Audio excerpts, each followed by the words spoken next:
20 One Piece theories that will blow your mind. And we have to start off with a theory that takes One Piece to space. Because there are people that think the One Piece is actually on the moon. According to this theory, the ancestors of the celestial dragons were actually space pirates, which is why they all look like astronauts. The space pirates went to the moon and attacked the civilization living there, causing them to escape to the Earth. These guys created the poneglyphs and also started the mysterious D clan. You see, the D looks like a half moon, making everyone with the initial a descendant of the moon people. This would explain why the Ds are seen as the natural enemies of the world nobles. But how would this theory affect the current day? Well, the treasure at Laughtail is actually just directions left from the Moon Clan, leading whoever finds them to the moon where the real One Piece resides. So basically, if this theory is true, we'll see the Straw Hats go to space to claim the One Piece. It'll also mean the return of Enel. You know, the guy who's been stuck on the moon for about 900 episodes. But even if the last theory isn't true, there's plenty of other theories that bring Enel back into the story. For instance, the moon could actually be the ancient weapon Uranus, the only one we know nothing about. If that's the case, it means the moon has to be part of the story, bringing Enel with it. Another possibility comes from Fujitora's Devil Fruit. If he gets pushed to his limits in battle, he might use his gravity powers to bring a piece of the moon crashing down on the battlefield, unintentionally summoning Enel. But if Enel comes back, that just means he'll be a target for Blackbeard, because there's a theory that Blackbeard will get himself a third Devil Fruit. Having 2 Devil Fruits is already a huge mystery, but if this theory is true, it would make perfect sense, because it says Blackbeard is actually 3 different people in one body,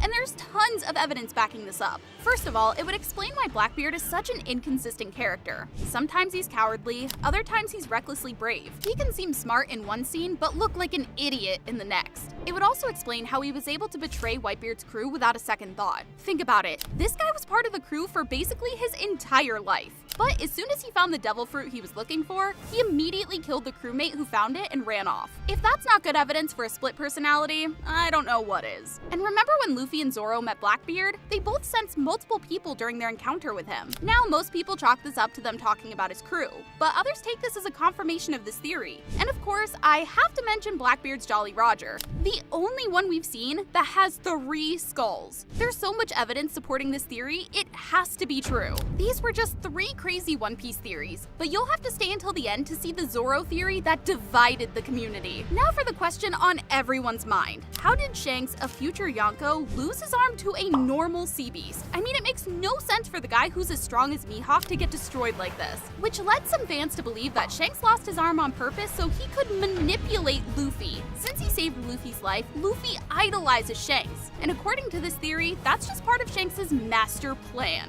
He's gonna make Luffy get the One Piece for him. Now, this theory isn't taken that seriously, but it is pretty funny to imagine Shanks gaslighting Luffy into giving up his dream. And that's not the only theory that involves Luffy going up against his idol, since most fans believe a showdown between the Straw Hats and the Red Hair Pirates is inevitable. And there's one theory in particular that would be the most interesting way for this battle to go down. Remember the Davy Back fight? The arc that was dubbed as canon filler because it seems irrelevant to the rest of the story? Well, what if that was set up for Luffy's final battle? The Straw Hats and Red Hair Pirates will have a Davy Back fight, a series of one-on-one fights where the loser joins the winner's crew. However, this Davy Back fight would go a little differently. They wouldn't bet crewmates. Instead, they would put the One Piece on the line, with the winning captain becoming the next Pirate King. Imagine how awesome this would be. Battles with the highest stakes, where we won't even be sure if the Straw Hats will win every fight. But obviously, this would end with the Straw Hats taking the overall victory and Luffy finally accomplishing his dream. At least I hope so. And speaking of Luffy's dream, we still don't know what it's really about. We know he wants to find the One Piece, but that's just one part of it. Unfortunately for us, only the Straw Hats and Sabo know about Luffy's true goal. But some fans of One Piece might have added themselves to that list, because they believe that Luffy's dream is to have a worldwide party. Think about it. At the end of every battle, the Straw Hats have a party, and each time it's a bigger one than the last. And Oda himself admitted that he loves making party scenes. So what better way to end it than with the ultimate party? I guess we'll have to wait and see. Throwing a party for the entire world would be pretty hard with a giant mountain separating the 4 seas, which leads us to our next theory, that One Piece will end with the Red Line getting destroyed. How, you ask? Well, with the One Piece itself. According to the theory, the One Piece is a world-altering weapon with the power to unite the world. But this theory gets a lot juicier when you realize that this would accomplish every Straw Hat's dream. First of all, finding the One Piece would complete Luffy's dream, and finding the history left at Laugh Tale would accomplish Robin's dream of finding the truth of the world. When the crew gets to the final island, Usopp can safely say he's a brave warrior of the sea, while Zoro would have to be the strongest swordsman by the time Luffy becomes Pirate King.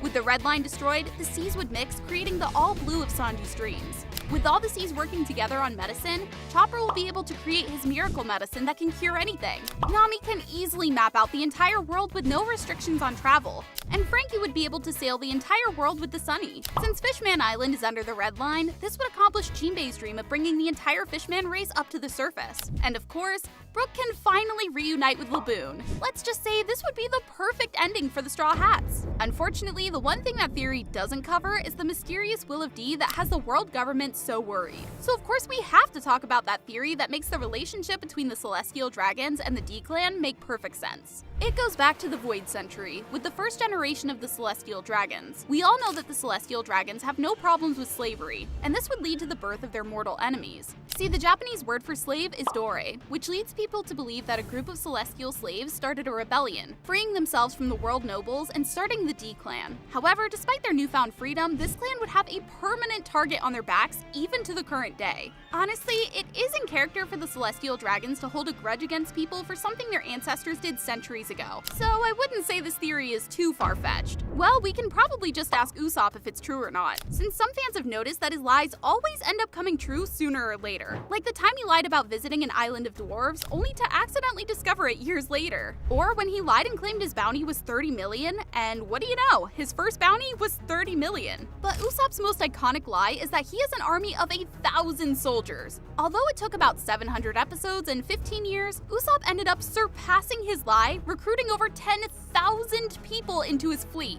This dude is literally a prophet. But there's one theory that's so crazy, even Usopp couldn't predict it. Remember when Ivankov blackmailed Crocodile with a certain secret during the Marineford War? We never found out exactly what it was, but it was so bad Crocodile didn't even want to talk about it. Combine Crocodile's extreme secrecy with Ivankov's gender-changing powers, and there was one obvious conclusion for fans to come to. Crocodile was previously a woman, and thanks to Oda, we don't even have to imagine what this would look like. And a certain section of the community took this theory even further. Since Ivankov knew Crocodile for a long time, people think that Crocodile was affiliated with the revolutionaries, and during this time, Crocodile and Dragon might have forged a special connection. Yep, some people really think that this guy is Luffy's mom. If this is true, Crocodile has to be the worst parent in all of anime. I mean, he almost killed Luffy not once, but twice. Now, we're halfway through the video, but you're still gonna have to wait to see the insane Zoro theory that made everyone hate Oda. But before that, we have to talk about Shanks and his mysterious background.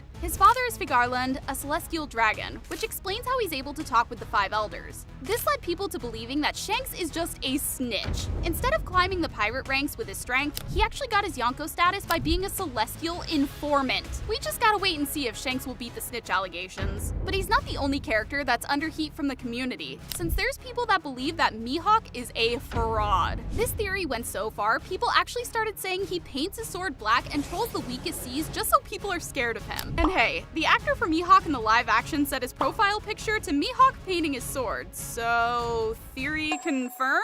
Now the last two theories were just fun and games, but this next one is horrifying. Have you ever wondered how Big Mom has so many kids? I mean, she has 85. There has to be some sort of secret behind this. Well, what if Big Mom uses her soul fruit powers to manipulate her child's lifespan, trading years of their life for a quicker birthing process? If this is true, this means that all of her children are doomed to die early. Sorry, Katakuri fans, this guy might not be around until the end of the story. I know it sounds pretty crazy, but for someone as psychotic as Big Mom, it might just be true. One Piece has been going on for so long that some of the oldest community theories actually came true. Like the time fans predicted Kinemon and Momo's backstory. You see, these two were introduced as father and son, but things didn't quite add up. First of all, the two acted nothing like father and son. And second of all, Momo claimed to have met Roger even though he's only 8. In 2023, it was revealed that Momo is actually Odin's son, and that Kinemon and Momo came from the past. But there were fans back in 2016 that predicted this. Dang, Oda's foreshadowing might just be too good. Which would explain why fans theorized Zoro getting Conqueror's Haki for years before it actually happened. This theory basically started as soon as Conqueror's Haki was introduced into the series. I mean, there are videos from almost a decade ago theorizing Zoro getting Conqueror's Haki. Honestly, some of these fans should be getting awards for this stuff.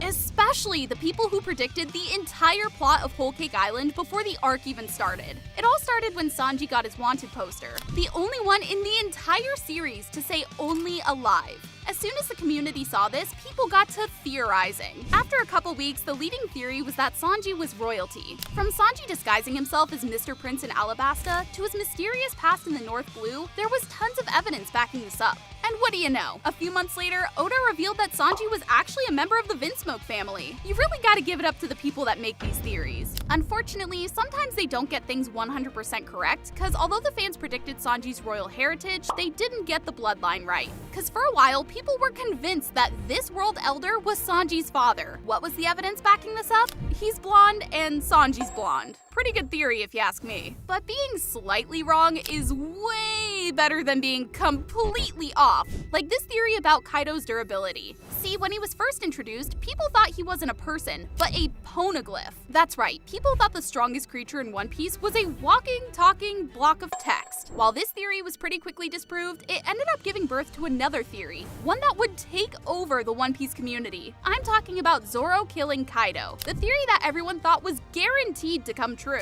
Because of Zoro's ties to Ryuma, the samurai known for slaying a dragon, people drew the conclusion that Zoro was destined to kill Kaido, the ultimate dragon. The theory got a lot more traction after Zoro inherited Enma from Odin. Since he was wielding the weapon of Kaido's mortal enemy, it would make a lot of sense for Zoro to finish what Odin started. But when the Wano arc ended without Zoro killing Kaido, some fans ended up going crazy and even dropping the series. Bit extreme if you ask me, but I guess this theorizing stuff gets serious. Zoro may be able to kill Kaido, but could he kill Luffy? Well, you'll just have to watch this video to find out.